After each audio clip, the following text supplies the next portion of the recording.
अहम खबर कराची में कोरोना से 4 अमवात की खबर पर महकमा सेहत सिंध की वजाहत सामने आ गई। सिर्फ कोरोना को अमवात की वजह करार देना दुरुस्त नहीं है, जबकि चारों मरीजों की उम्रें 60 साल से ज़ायद थी। कहा गया से मीडिया से गैर ज़रूरी सनसनी फैलाने से गुरेज किया जाए। अपील की गई है। तफसीलात क्या है, मरियम हसन से जानते हैं। जी मरियम। देखिए, बिल्कुल शहर कायद में एक बार फिर से मुख्तलिफ वायरल इन्फेक्शन सर उठाना शुरू हुए हैं, जिनमें कोरोना भी सर उठा रहा है।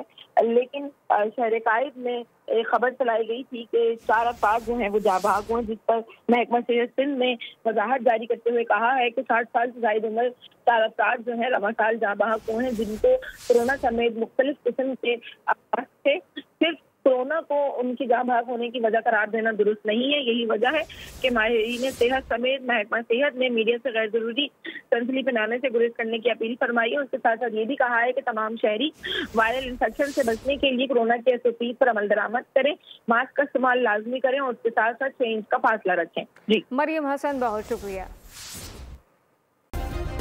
सब्सक्राइब करें और बेल दबाएं ताकि कोई खबर रह न जाए।